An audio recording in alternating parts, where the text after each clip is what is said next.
So I thought I'd do another little segment on the weird anomalies that happen at the Osirian in Egypt, which is the ancient temple that's built 15 meters into the ground and connected to an ancient aquifer.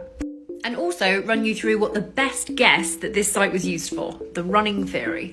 And just so we're all on the same page, I'm talking about the Osirian in Egypt, which is in Abydos. It is an ancient temple complex that is really unique because it is built deep into the ground. It is 5 stories deep and is connected to an ancient aquifer, a water source. Still today, there is water filling this temple today. Here is a drawing of the layout of the site. Looks kind of like a computer battery, but that's neither here nor there.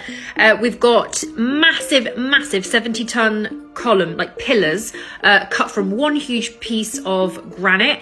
We also have limestone and sandstone walls. There are 17 little chambers that literally, like little rooms that go off to the side that don't go anywhere and have no windows.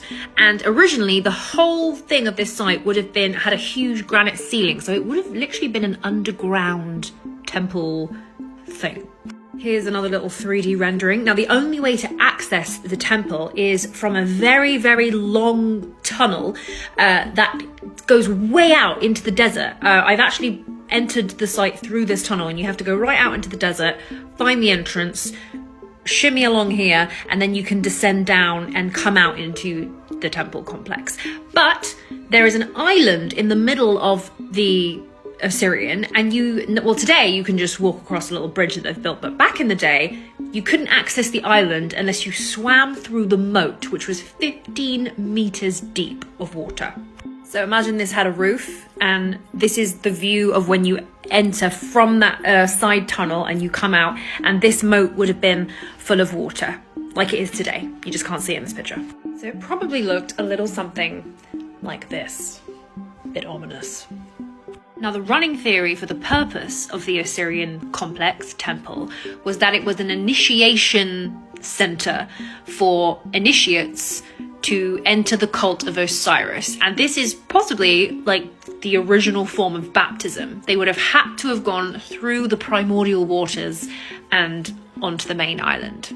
But it's not just ceremonial and symbolic the way that modern day baptism is, because the water in the Osirian is incredibly unique, and the ancients knew that. How they knew that, not sure, but they knew that. With the water potentially being activated to create a biochemical transformation. It's a literal biochemical initiation. You are changed or healed when you enter this water. Stretching back into antiquity, the water here has been legendary for its healing properties.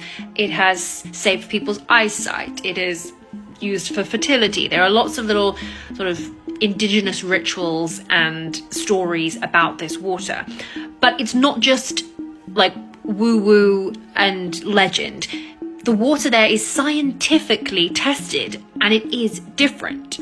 As of July 2023, Mission Osirian has started with a collective of scientists and archaeologists studying the groundwater of the Osirian because they noticed on previous research that there was abnormal thermodynamic properties to the water, as in it literally defied the laws of thermodynamics. So they needed to work out what was going on there.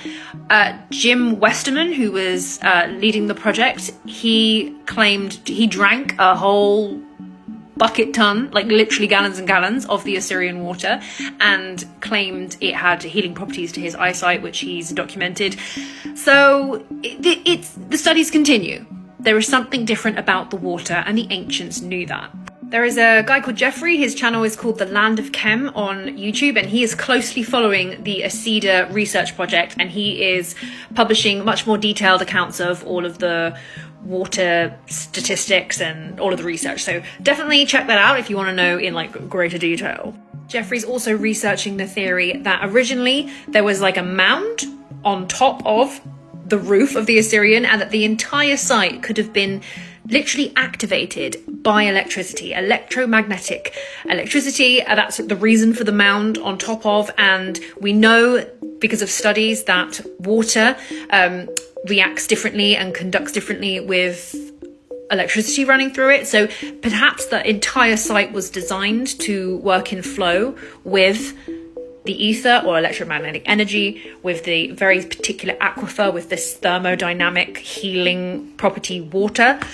It is a big old mixture of crazy and cool. Now, the closer you look at the site, the more weird little anomalies pop up. So in the center island, there are two sort of like false puddles, false pools. But here in the corner, there is like a hole, like a piping. Here it is from the side with a pole going into it. See, sometimes it's full of water, sometimes it's not, depends on the time of year. You can push the pole right in. There is some sort of tunnely tubing. I don't know, what's this hole for in the middle? Previously, when they've like LiDAR scanned the entire site, that's when they found out that the side moat goes down 15 meters.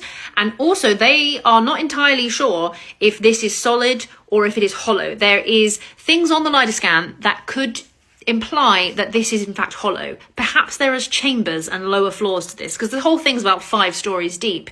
And maybe there's a reason for that hole. I mean, it's like looking at weird little pieces of the puzzle that makes my mind go, oh, but what do you think? And I'm going to come into land by just noting the similarity between the tomb of Osiris. Interesting that they both are to do with Osiris, but this is a 3-tiered leveled underground sort of tomby system that is on the Giza plateau. And this is also not open to the public. And interestingly, at the very bottom, it is also designed to be full of water. And on the second layer level, it reminded me of that middle platform. So for all we know, the Osirian could go down even further. Like we've got it to sort of about 15 meters, but that's as far as we can see. For all we know, this could just keep going down and down to Australia. Who knows?